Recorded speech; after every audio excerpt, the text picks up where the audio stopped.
The Seamstress and the Tinker. Chapter 3, Refusal of the Call. Episode 2. Tinker knew to enter via the gallery and not to touch anything. The gallery was kept immaculate and Potter was determined it should remain that way and untinkered. At the far end, Tinker could see that the potter's wheel had been used recently, and Potter stoking his kiln. Closer, Tinker could also see the debris of Potter's work, smashed all over the gallery floor. The curse of the Jade Emperor's cup had wreaked havoc. Tinker closed the door behind him, and the bell rattled. And here is a picture of Tinker and the broken pottery. "I'll be with you in a moment," Potter called without turning from the kiln. Tinker stepped forward carefully amongst the broken pottery, in places knee deep. "I hadn't thought about you," started Tinker. "I guess you are worse off than the rest of us."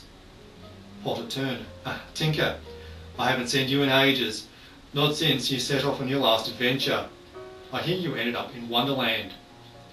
Tinker paused. He had been caught up in Arnaurat and had forgotten all about the standoff, the White Rabbit and the Red Queen. "Did you free the ninja?" asked Potter. "Has he found work yet?" He paused to wipe sweat from his brow. "Unemployed, last I heard," replied Tinker. "What are you doing?" he asked, looking into the open parts of the kiln. "I can't repair mugs, and by the looks of this mess, you can't make any."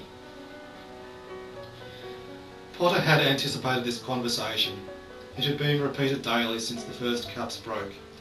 He knew Tinker and knew that Tinker could be trusted.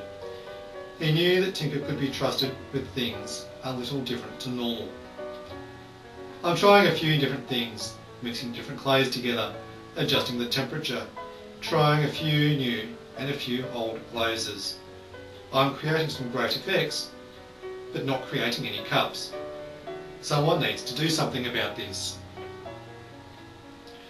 "I guess you would have a better chance of repairing the Jade Emperor's cup than I would," conceded Tinker. "If they had sheds in heaven, I could get you there." "Thanks for the compliment, but I reckon you would be the man. Jack of all trades," added Potter. "Master of none. I need to stay here and keep an eye on the seamstress. She needs me," said the Tinker. At this, Potter smirked and half-turned back to his kiln. Tinker half-turned. Something sharp stuck in his leg. He put his hand into his pocket and found a piece of twisted wire. I brought you something. Made it myself." He handed it to Potter. "What is it?" inquired Potter, too polite to refuse a gift from Tinker. "Something I picked up in Wonderland. Hatter gave it to me. A potter's tool of some sort."